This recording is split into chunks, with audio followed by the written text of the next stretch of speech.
বগুড়ায় যমুনা নদীর পানি বিপদসীমার উপর দিয়ে প্রবাহিত হচ্ছে।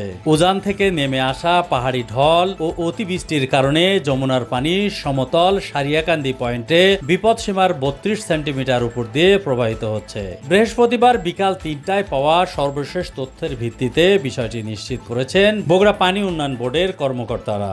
সারিয়াকান্দি উপজেলার যমুনা নদীর পানি বিপদসীমার ৩২.২৫ সেন্টিমিটার। বুধবার সন্ধ্যা ৬টা পর্যন্ত পানির উচ্চতা ছিল ১৫.৬৯ মিটার। বৃহস্পতিবার সকাল ৯টা পর্যন্ত ৬৮ সেন্টিমিটার পানি বেড়ে এখন পানির উচ্চতা ১৬.৩৭ মিটারে দাঁড়িয়েছে, অর্থাৎ বিপদসীমার ৩২ সেন্টিমিটার উপর দিয়ে পানি প্রবাহিত হচ্ছে। পানি উন্নয়ন বোর্ডের তথ্য অনুযায়ী সারিয়াকান্দির ইসামারায় ৫০০, হাটশেরপুরে ৩০০, কর্ণিবাড়িতে ১০০, সোনাতলার সুজাতপুরে ১৫০, সারিয়াকান্দির শিমুলদায়রে ও ধনুটের শহরাবাড়িতে ৬ মিটার বাঁধ ঝুঁকির মুখে আছে।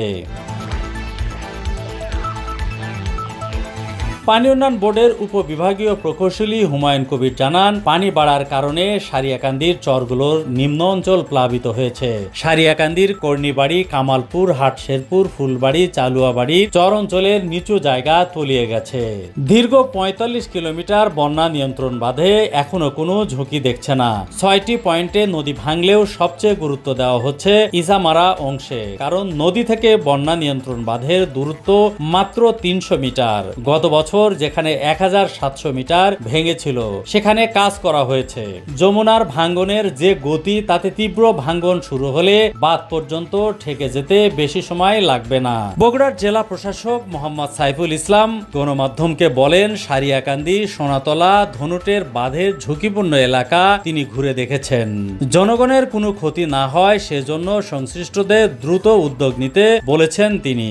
জেলার ত্রাণ ও পুনর্বাসন কর্মকর্তা গোলাম কিবরিয়া গণমাধ্যমকে বলেন, অতি জরুরিভাবে ৫০০ মেট্রিক টন চাল, ১০ লাখ টাকা ও ২০০০ প্যাকেট শুকনা খাবারের চাহিদাপত্র দেওয়া হয়েছে।